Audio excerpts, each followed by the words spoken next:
மீண்டும் மற்றொரு வீடியோ மூலமாக உங்க எல்லாரையுமே சந்திக்கிறதுல சந்தோஷம். தொடர்ச்சியாகவே நம்ம சின்ன குழந்தைகளாக இருக்கிற நேரம், நம்ம பேரண்ட்ஸ் நம்மள அடித்து வளர்த்தாங்க அல்லது திட்டினாங்க. இந்த காயங்கள் இப்பவுமே என் மனசுல இருக்கு. என்னால மறக்க முடியல. அல்லது நான் அழும்போது அழுதா பனிஷ் பண்ணுவேன் அப்படின்னு சொன்னாங்க. என்னோட சின்ன வயசுல நான் சுமந்த காயங்கள் இப்பவுமே என் மனசுல இருக்கிறதால, என்னால என் பேரண்டிங்க சரியா செய்ய முடியல.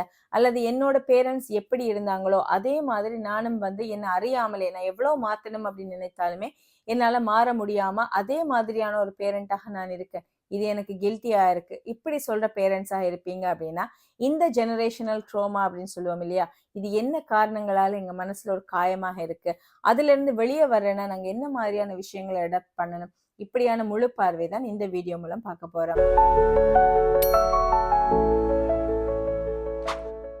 இந்த ஜெனரேஷனல் ட்ரோமா அப்படிங்கிறத பத்தி நிறைய பேர் கேள்விப்பட்டிருப்பீங்க. இது என்ன அப்படின்னு சொன்னா, நம்மளோட சைல்ட்ஹுட்ல நம்ம அனுபவித்த விஷயங்கள், சரியில்லாத அல்லது பிழையான விஷயங்கள் ஏதோ இருக்கு இல்லையா?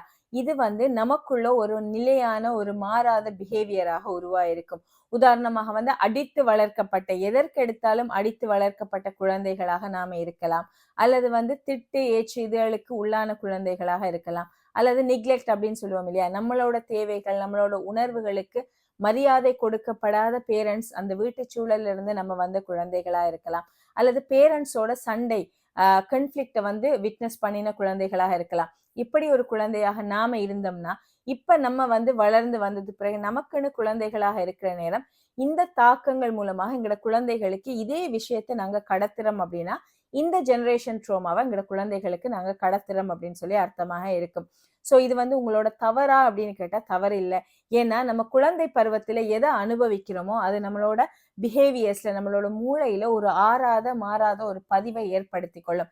இது நாம ஹீல் பண்ணாத விடத்துல, இதுக்கு ஒரு காயத்துக்கு ஒரு மருந்து நாங்க கொடுக்காத இடத்துல இது எங்களோட குழந்தைகளுக்கு நாங்க கடத்த பார்ப்போம். சோ இந்த சைக்கிளை நாங்க பிரேக் பண்றது அப்படிங்கிறது அவசியமாக இருக்கும். இந்த ஜெனரேஷனல் ட்ரோமாவில் மாட்டிக்கொண்டிருக்கிற ஒரு நபராக இருக்கிறீங்கன்னா, உங்களுக்கு என்னென்ன மாதிரி சைன்ஸ் இருக்கும் அப்படின்னு சொன்னா, உங்களால உங்களோட உணர்வுகளை, இமோஷன்ஸை சரியாக வெளிப்படுத்தவோ கடத்தவோ முடியாம இருக்கும்.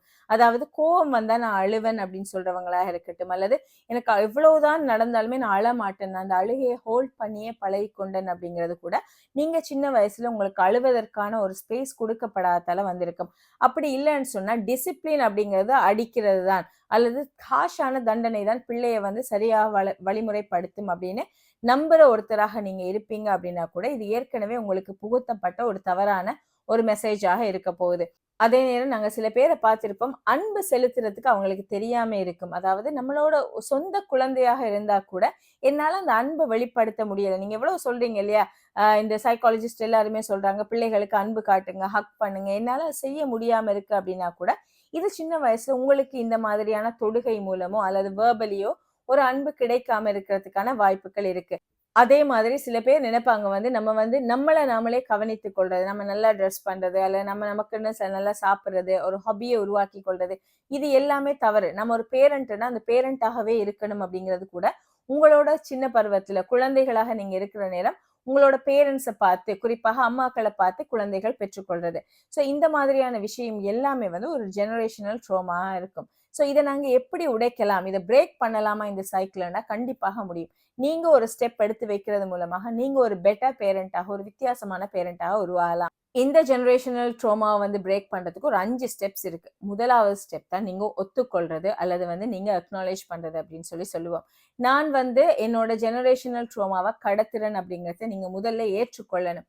அதாவது நீங்க உங்களோட பேட்டர்னை நீங்க சரியாக அவதானிக்கணும். இந்த குழந்தைகளோட நான் எப்படி இருக்கிறேன், எப்படியான பிஹேவியரை காட்டுறேன். நம்ம ஒரு பிள்ளைகளுக்கு நம்ம திட்டுறோம் அல்லது அடிக்கிறோம் அல்லது கோபமாக வெளிப்படுத்துறோம்னா என்ன காரணம் அப்படிங்கறத யோசிக்கணும். சில நேரம் நம்மளோட ஸ்ட்ரெஸ்ஸாக இருக்கலாம், நமக்கு டைம் போதாம இருக்கலாம், அது வேற. ஆனா நீங்களே யோசிக்கணும், என்னோட பேரண்ட்ஸும் இதே இது செய்தாங்களா, இதே விஷயத்த நான் ரிப்பீட் பண்றேனா, இதே மாதிரி என்னோட பேரண்ட்ஸ் என்ன திட்டினாங்களா, அதே விஷயத்த அதே திட்டு நான் என்னோட குழந்தைகளுக்கு திட்டுறேனா, அதே கெட்ட வார்த்தையை நான் யூஸ் பண்றேனா, இப்படிங்கிறத நீங்க யோசிக்கணும். இது காரணம் அதுவாக இருக்கலாமா?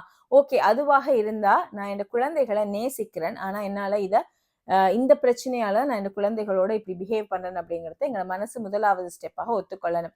சரி, இப்ப நீங்க அதை உணர்ந்துட்டீங்க அப்படின்னா அடுத்த ஸ்டெப் தான் நீங்க அதற்குரிய உங்களோட காயங்களை ஆற்றத்துக்குரிய ஹீலிங் ப்ராசஸ்க்கு வரணும். அதாவது உங்களால மறக்கவே முடியாத ஒரு ட்ரோமா உங்களோட மனசுல இருக்குதா? ஒரு அபியூஸுக்கு அல்லது நெக்லெக்ட்டுக்கு நீங்க ஆளாகி இருக்கிறீங்க அப்படின்னா, உங்களுக்கு கட்டாயம் ஒரு தெரப்பி, ஒரு கவுன்சிலிங் தேவையாக இருக்கும். ஒரு ப்ரொஃபஷனல் ஹெல்ப் தேவையாக இருக்கும். ஸோ அப்படியான ஒரு சூழல்ல இருந்து நீங்க வந்திருக்கிறீங்க அப்படின்னு சொன்னா, அதற்குரிய உரிய உளவள சிகிச்சைய வந்து நீங்க பெற்றுக்கொள்ளணும். அப்படி இல்ல, சின்ன சின்ன விஷயங்கள், என்னோட பேரண்ட்ஸ் ஸ்ட்ரிக்ட்டா இருந்தாங்க, நான் ஸ்ட்ரிக்ட்டா இருக்கிறேன் அப்படின்னு நீங்க கருதுறீங்க அப்படின்னு சொன்னா, நீங்க அதற்குரிய சரியான பேரண்டிங் மெத்தட் என்ன? இந்த காலத்துல குழந்தைகள வளர்க்கிறதுக்கு எப்படியான முறைகள நாங்க அடாப்ட் பண்ணணும்? இது சம்பந்தமான வீடியோஸா இருக்கட்டும், அல்லது புக்ஸாக இருக்கட்டும், இது எல்லாம் வாசிக்கலாம். அல்லது உங்களோட இந்த பாட்டில்ட் அப் எமோஷன்ஸ் அப்படின்னு சொல்லுவோம் இல்லையா? நமக்குள்ளேயே நம்ம தேக்கி வைத்த உணர்வுகள், இது எதுவுமே வெளிக்காட்டப்படாததால உங்களுக்கு இந்த பிரச்சனைகள் இருக்கு அப்படின்னா, நீங்க டயரி எழுதுறது அல்லது ஜர்னல் எழுதுறது, உங்களோட உணர்வுகளை நீங்க ஒரு இடத்துல கொட்டி தீர்க்கிறது, ஒரு நல்ல நண்பரை உருவாக்கி கொள்றது, இப்படியான விஷயங்கள் மூலமாக உங்களோட அந்த ஃபீலிங்ஸை நீங்க வெளியெடுக்கலாம். நீங்க உங்க குழந்தை பருவத்துல இழந்த அந்த குழந்தை இருக்கு இல்லையா, அந்த இன்னர் சைல்டு அப்படின்னு சொல்லுவோம், அது உங்களுக்குள்ள எப்பவுமே இருக்கும். அந்த குழந்தை காயத்திலிருந்து ஆறுற நேரம், மாறுற நேரம் நீங்க ஒரு சரியான ஒரு பேரண்டாக உருவாகலாம். உங்களை வந்து ஆன்மீக துறையில ஈடுபடுத்திக் கொள்றது, நல்ல நல்ல பொழுதுபோக்குகளை நீங்க ஏற்படுத்தி கொள்றது, அல்லது வந்து சப்போர்ட் குரூப், சப்போர்ட் சிஸ்டம்ஸ் அப்படின்னு இருக்கும் இல்லையா, அதாவது மதர்ஸ் குரூப்பாக இருக்கட்டும், நல்ல நண்பர்களை ஏற்படுத்தி கொள்றது, இப்படி உங்களோட வந்து அந்த சர்க்கிளை நீங்க சரியாக பாசிட்டிவாக உருவாக்கி கொள்ற நேரமும், நல்ல விஷயங்களை ஆன்மீகத்திலேயா இருக்கட்டும், அல்ல நல்ல கருத்துக்கள் இருக்கிற வீடியோஸ் நீங்க பாக்குறது, இப்படியான விஷயங்களால உங்களை நீங்களே வந்து ஹீல் பண்ணக்கூடியதாக இருக்கும். இது 2வது ஸ்டெப்பாக இருக்கும். 3வது ஸ்டெப் தான் வந்து சரியான பேரண்டிங் டூலை உருவாக்கி கொள்றது. இதுல நீங்க யோசிக்க வேண்டியது, நீங்க உங்களோட குழந்தை அப்படின்னு வச்சு யோசிங்க. நீங்க இப்போ உங்களோட குழந்தை, உங்களோட அம்மா அல்லது அப்பா உங்களை எப்படி திட்டினாங்களோ அந்த மாதிரி நீங்க உங்களோட குழந்தையை திட்டுறீங்க. அல்லது உங்களோட அம்மா அப்பா எப்படி உங்களை அடித்தாங்களோ நீங்க அதே மாதிரி உங்களோட குழந்தையை அடிக்கிறீங்க அப்படின்னு சொல்லி வச்சுக்கொள்ளலாம். இது ஒரு சினாரியோ. ஸோ அந்த குழந்தையாக இருக்கிறப்போ உங்களோட பேரண்ட்ஸ் உங்களை எப்படி வழி நடத்தி இருக்கணும், எப்படி ட்ரீட் பண்ணியிருக்கணும்னு நீங்க ஒரு எதிர்பார்ப்பு இருந்திருக்கும் இல்லையா உங்களோட குழந்தை பருவத்துல. இத நீங்க ரோல் பண்ணி காட்டுறது உங்களோட குழந்தைகளுக்கு. இது வந்து ஒரே நாள்ல வந்து சரியாகிற விஷயம் இல்லை. நீங்க ஒரு பிராக்டிஸாகவே கொண்டு வரலாம். சின்ன வயசுல நீங்க அழுதுருப்பீங்க. உங்களோட பேரண்ட்ஸ் அடிச்ச நேரம் நீங்க அழுதுருப்பீங்க. உங்களோட பேரண்ட்ஸ் என்ன சொல்லியிருப்பாங்க சில நேரங்கள்ல வந்து, "அழாத, சத்தம் போடாத, வாய மூடு" அப்படின்னு சொல்லியிருப்பீங்க. அந்த நேரம் உங்களுக்கு என்ன தோணியிருக்கும்? இன்னும் கொஞ்சம் அழ விட்டா நல்லா இருக்குமேன்னு தோணியிருக்கும் இல்லையா? ஸோ அத உங்களோட குழந்தைகள் அழுகுற நேரம் நீங்க இட்ஸ் ஓகே டூ கிரை. உங்களோட எமோஷன்ஸ நீங்க வெளிப்படுத்தலாம். நீங்க அழுகுறதுல எந்த பிரச்சனையுமே இல்ல. இப்படி சொல்லி பாருங்க. இதுல 2 விஷயம் இருக்கு. உங்களோட குழந்தைகள நீங்க வந்து சரியான முறையில ஒரு பேரண்டாக இருக்கிறீங்க. உங்களுக்குள்ள இருக்கு இல்லையா அந்த இன்னர் சைல்ட், அதற்கு நீங்க ஒரு சரியான பேரண்டாக இருக்கிறீங்க. ஸோ உங்களுக்குள்ள அந்த ஆறாத காயத்தோட இருக்கிற அந்த குழந்தை இருக்கு இல்லையா, அதற்கு இது வந்து ஒரு மருந்தாக இருக்கும். ஸோ உங்களோட இங்க ஒரு விஷயத்தை ஹேண்டில் பண்ற நேரம், உங்களோட பிள்ளைகள் அடம் பிடிக்கிறாங்க அல்லது அழுகுறாங்க, ஒழுங்கா சொல் பேச்சு கேட்கிறாங்க, இல்ல எந்த சந்தர்ப்பமாக இருந்தாலும் அந்த இடத்துல நீங்க அப்படின்னு உங்களோட சின்ன வயசை வந்து அந்த இடத்துல ரீப்ளேஸ் பண்ணி அதற்கு ஏற்ற மாதிரி உங்களோட கம்யூனிகேஷனை கொண்டு வாங்க. நீங்க சொல்ல விரும்புற வார்த்தை எல்லாமே அத மாதிரி கொண்டு வாங்க. இந்த ஜெனரேஷனல் ட்ராமாவை நாங்க பிரேக் பண்ணலாம். 4வது ஸ்டெப் தான் வந்து இந்த இமோஷனல் ரெகுலேஷன் அப்படின்னு சொல்லுவோம். உணர்வுகளை நாங்க எப்படி சரியான முறையில ரெகுலேட் பண்றோம், சீராக்குறோம் அப்படின்னு சொல்லி இருக்கும். இதற்காக வந்து நீங்க தியானம், தொழுகை மாதிரியான விஷயங்கள் செய்யலாம். யோகா, மூச்சு பயிற்சி, இந்த பிரீதிங் எக்ஸசைசஸ் எல்லாம் தொடர்ச்சியா செய்து வரலாம். ஒவ்வொரு நாளும் காலையில வந்து நீங்க இப்படியான விஷயங்களை செய்யறது மூலம் உங்களை வந்து ஒரு ரெகுலேட் பண்ணி கொண்டு வரலாம்.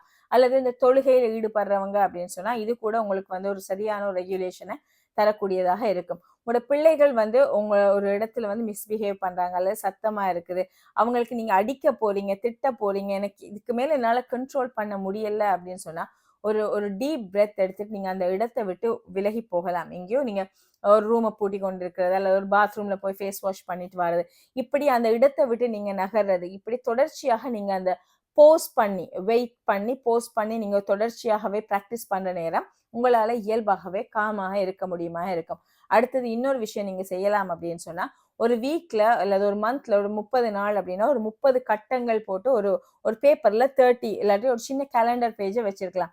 ஸோ நான் வந்து இன்றைக்கு இந்த நோ எலிங், நோ ஷவுட்டிங் டே அப்படின்னு சொல்லுவோம். இன்றைக்கு நான் இந்த பிள்ளைகள்ல கத்த போறது இல்லை, இந்த மாசம் முழுக்க நான் கத்த போறது இல்லை, அப்படி வந்து நீங்க ஒரு முடிவெடுத்து வந்து அந்த ஒவ்வொரு நாளும் நீங்க அப்படி இருக்கிற நேரம் அதை வந்து அந்த நாளை வெட்டலாம் அல்லது அதுல ஏதாவது ஒரு களை பண்ணிட்டு வரலாம். சரி, ஒவ்வொரு நாளும் எங்களால அப்படி இருக்க முடியாது, ஏதோ ஒரு நாள்ல கத்திடுறோம் அப்படின்னு சொன்னா அதற்கு இன்னொரு கலரை நீங்க வந்து அந்த அந்த பேஜ்ல அல்லது அந்த பாக்ஸ்ல வந்து கீறலாம்.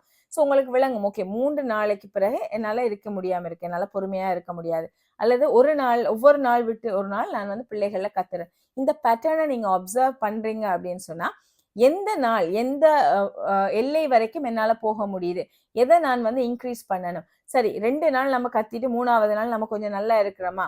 ஸோ அந்த 3வது நாள எப்படி நம்ம கன்டின்யூ பண்ணலாம்? இப்படி வந்து உங்களுக்கு ஒரு இன்சைட் அதன் மூலமாக உருவாகும். 5வது ஸ்டெப் தான் எங்களோட குழந்தைகளோட ஒரு நல்ல உறவ, ஒரு கனெக்ஷன நாங்க உருவாக்கிக் கொள்றது. எப்பவுமே எங்களோட பிள்ளைகளோட நாங்க அன்ப வெளிப்படுத்துறது, எங்களுக்கு அன்ப வெளிப்படுத்த தெரியாட்டியும் கூட அதுக்குரிய சந்தர்ப்பங்கள நாங்க உருவாக்கிக் கொள்ளணும். அவங்களோட சேர்ந்து விளையாடுறது, அவங்களையும் நாங்க செய்ற வேலையில அவங்கள இன்வால்வ் பண்ணிக் கொள்றது, அவங்கள ஹக் பண்றது, வலிந்து நீங்க வந்து உங்களால அத எக்ஸ்பிரஸ் பண்ண முடியாட்டியும் கூட, ஒரு தொடுகை அப்படிங்கிறது வந்து ஒரு நல்ல ஒரு சென்ஸ குடுக்கும் இல்லையா? ஸோ உங்களோட பிள்ளைகள நீங்க கட்டி அணைக்கிறது, அவங்கள தழுவிக்கொள்றது, இப்படியான விஷயங்கள நீங்க தொடர்ச்சியா செய்ற நேரம், உங்கள அறியாமலே ஒரு ஈர்ப்பு, ஒரு பிள்ளையோட ஒரு கனெக்டிவிட்டிய தரும். ஸோ இத தொடர்ச்சியா செய்ற நேரம் வந்து இந்த எமோஷனல் ரெகுலேஷன் வாரத்தோட எங்களுக்குள்ள இருக்கிற அந்த காயப்பட்ட குழந்தைக்கு ஒரு மருந்தாக இருக்கும். நீங்க யோசிச்சு பாருங்க, நம்ம ரொம்ப அப்செட்டா இருக்கிற நேரம், அதுவும் குறிப்பா பெண்கள், அம்மாக்கள் வந்து நமக்கு ஏதோ ஒரு தாக்கம், நம்ம அழணும்னு தோணுன நேரம், நம்ம சும்மா இருக்க நம்ம பிள்ளைய கூப்பிட்டு ஹக் பண்ணி அழுவோம். இத நீங்க கவனித்திருப்பீங்க. இது என்ன அப்படின்னு சொன்னா, நமக்குள்ள இருக்கிற காயம் வந்து அந்த குழந்தைகளோட தொடுகையில வந்து ஹீல் ஆகுது.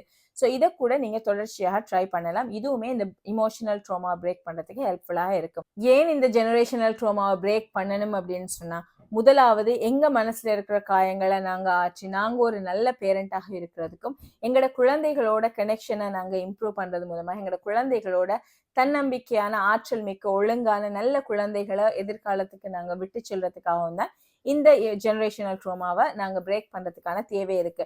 இந்த வீடியோ மூலம் பகிரப்பட்ட விஷயங்கள் எல்லாம் ரொம்ப ஹெல்ப்ஃபுல்லாக இருந்திருக்கும் அப்படின்னு நம்புறேன். மற்றுமொரு வீடியோ மூலமாக மற்றுமொரு நல்ல தலைப்போட உங்களை சந்திக்கிற வரைக்கும் உங்களிடமிருந்து விடைபெறுகிறேன். நன்றி.